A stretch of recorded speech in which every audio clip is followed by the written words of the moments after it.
'Yan uwa ku ba mu aron lokacinku domin mu haɗaka da ku cikin aikin alkhairi. Taimakon da muke bukata a gare ka shine in Allah ya sa ka ci karo da wannan sako to mu ci arzikin manzon Allah. Ka raba mana update, ka taya mu da sharing da kuma reposting ɗinsa albarkacin ma'aiki alayhi salatu wassalamu. Tabbas duk wanda ya taimaki dan uwansa ko da bayi ba su taimake shi ba, Allah zai taimake shi kuma zai sada shi da jin kansa da tausayinsa a yayin da yake bukata, kuma zai saka shi cikin rahamarsa. A kwanakin baya, a lokutan baya, idan ba mu manta ba, an yi wani shahararren bawan Allah mai kama yan kidnapping da kuma 'yan ta'addan daji, wanda ake kiransa da Shehu Musa Aljan, wanda ya taka rawar gani matuƙa wajen ba da tsaro musamman yankin arewacin Najeriya ko kuma jihar Kano baki ɗaya. A lokacin mulkin Ganduje ya ba da gudunmawa sosai, kamar yadda kuke gani mutum ne fitacce wanda Buhari da kansa ya ba shi lambar yabo, Osinbajo ya girmama shi, Goodluck ya girmama shi. Yawanci masu mulki a ƙasar nan da masarautu sun san shi, sun san irin aikinsa domin hasarauta an ba shi. To bawan Allah nan kwatsam wata rana Commissioner of Police na wancan lokaci na jihar Bauchi sai ya gayyace shi, ya ce akwai wasu 'yan ta'adda a wani yanki wanda sun gagara, sun ta'azzara, ana neman gudunmuwarsa ya zo. Dama yana aikinsa da hukuma ta 'yan sanda da kuma yaransa da suke binsa a baya.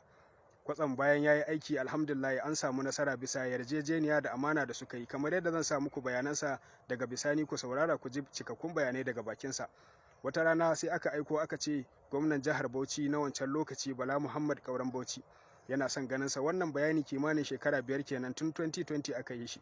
Yan uwansa sun buƙaci taimako da makusantansa akan a yi masa adalci, an ɗaure shi ba bisa haƙƙinsa ba. Kai tsaye wata rana sai aka kai shi division na 'yan sanda, an cici zarafinsa akan cewa waɗannan 'yan kidnapping da ya kama ya sake su. Bai sake su ba, har ta kai ga an kai shi gidan yari. Ga takardar kotu da kuke gani kamar haka. An kai shi gidan yarin Kuje a jihar Bauchi. Suka ce, in the Federal High Court of Nigeria, in the Bauchi Judicial Division, holding at Bauchi, between Federal Republic of Nigeria complainant and Musa Shehu Aljan defendant. Ma'ana Federal Republic of Nigeria ce take karasa a matsayinsa shi mai defendant ɗin kansa. Ba a sa sunan complainer ba, ba a san wane ne ma yake karansa ba a takaice. To bari mu kalli abin da takardar take cewa domin mu gane laifinsa. Suka ce list of exhibit, gajerin abubuwa munana da ya aikata.